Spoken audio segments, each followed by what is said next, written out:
আজকের রেসিপি আমার খাস্তা নিমকি। সন্ধ্যার চায়ের আড্ডায় এরকম খাস্তা নিমকি হলে সন্ধ্যাটাই জমে যায়। আর বাড়িতে কোনো গেস্ট আসলে এরকম নিমকি বানিয়ে দেওয়াই যায়, এতটাই ভালো খেতে হয়। এরকম নিমকি বানালে বাড়িতে সবাই আপনার পিছু ছাড়বে না, এতটাই ভালো খেতে, বারবার বানানোর ডিমান্ড করবে। ময়দা নিয়েছি এখানে 2 কাপ, সুজি নিয়েছি 1 কাপেরও কম, কালো জিরা নিয়েছি 1 চামচ, জোয়ান নিয়েছি 1 চামচের একটু বেশি আছে। তো এখানে চাইলে একটাই ব্যবহার করা যায়, আমি দুটোই দিলাম। জোয়ান কালো জিরা দুটোই ভালো লাগে খেতে। 1 চামচ লবণ। শুকনো উপকরণগুলো একটু মিশিয়ে নেব। আর ডালডা নিয়েছি, ডালডাটাকে মেল্ট করে নিলাম। যেহেতু খাস্তা নিমকি বানাবো সেই জন্য আমি ডালডাটা ব্যবহার করলাম। এখানে চাইলে সাদা তেল দিয়েও করা যায়, সেটাও খেতে ভালো লাগে। আর খাস্তা বানাতে চাইলে অবশ্যই ডালডাটা দিতে হবে। শুকনো উপকরণগুলোর সঙ্গে খুব ভালো করে ডালডাটাকে মিশিয়ে নিচ্ছি। হাত দিয়ে একটু ডলে ডলে মাখাতে হবে।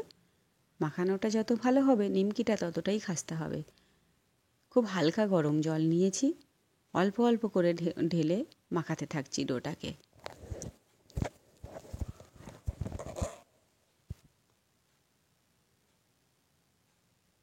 প্রথমে ডোটা একটু সফট করেই মাখাতে হবে। আর যেহেতু সুজি দিয়েছি, কিছুক্ষণ মাখিয়ে রাখলে আবার অনেকটাই জলটা টেনে গিয়ে ডোটা পুরোপুরি রেডি হয়ে যাবে। আর নিমকির ক্ষেত্রে ডোটা একটু টাইটই থাকবে। তো আমি প্রথমে সফট করে মাখলাম, আধা ঘন্টা রেস্টে রাখবো। সুজি দেওয়া আছে, ফুলে যাবে। আধা ঘন্টা হয়ে গেছে, পারফেক্ট হয়েছে নিমকি বানানোর জন্য আমার ডোটা। এখানে এরকমই রাখতে হবে কিন্তু ডোটাকে।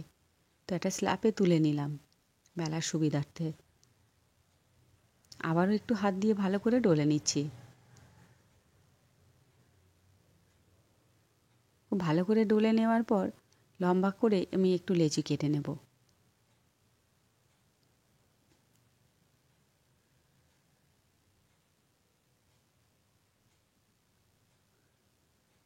এবার একটা লেচি নিয়ে প্রথমে রুটি বেলে নেব।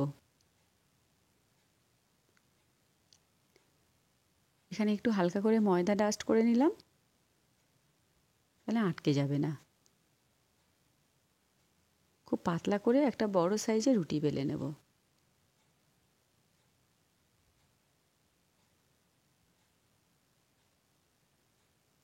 কতটা পাতলা করেছি একটু দেখিয়ে দিলাম। আমি কৌটোর ডালা নিয়েছি, যে যেমন সাইজ করতে পারেন। আমি একটু ছোট সাইজেরই করব। বড় সাইজ করতে চাইলে একটু বড় সাইজের টিফিনের ডালা নিলেই হবে। সামান্য একটু সাদা তেল দিয়ে মাখিয়ে নিচ্ছি। আর ওপরে কর্নফ্লাওয়ারটা ছিটিয়ে দেব। খুব সুন্দর একটা নিমকির লেয়ার পড়বে। নিমকির ফোল্ড করা খুব সহজ।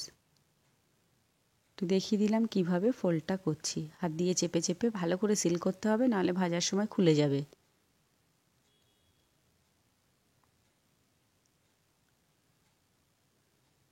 আর যতটা ময়দা নেব তার 3 ভাগের 1 ভাগ নিতে হবে সুজি। একদিকে বানাতে থাকছি আর একদিকে ভাজতে থাকছি। গ্যাসের ফ্লেমটা মিডিয়ামে রেখে নিমকিগুলোকে ভাজতে হবে। ক্রিস্পি আর করে ভাজতে হবে নিমকিগুলো। কতটা সুন্দর একটা কালার চলে এসছে। দারুণ স্বাদের এই নিমকিটা তৈরি হয়ে গেল। বানানো খুব সহজ।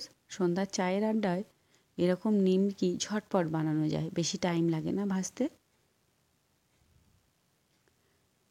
নিমকিগুলো অনেকটাই ফুলে উঠছে। এখানে চাইলে কাঁটা চামচ দিয়ে একটু ছিদ্র করে দিতে পারেন, তাহলে ফুলবে না। আর আমি নিমকির সাইজগুলো ছোট রেখেছি, বেশি ফুলে গেলেও কোনো সমস্যা নেই। সেটা কাঁটা চামচ দিয়ে আর ছিদ্রটা করলাম না। আর বড় সাইজ করতে চাইলে একটু ছিদ্র করে দেবেন, তাহলে এত করে আর ফুলবে না, সিলগুলো খুলেও যাবে না।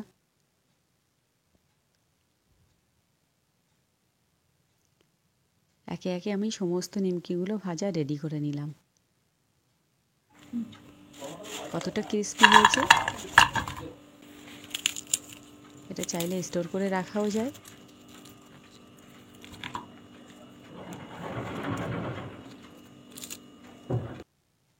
সঙ্গে একটু চাও বানিয়ে নিলাম।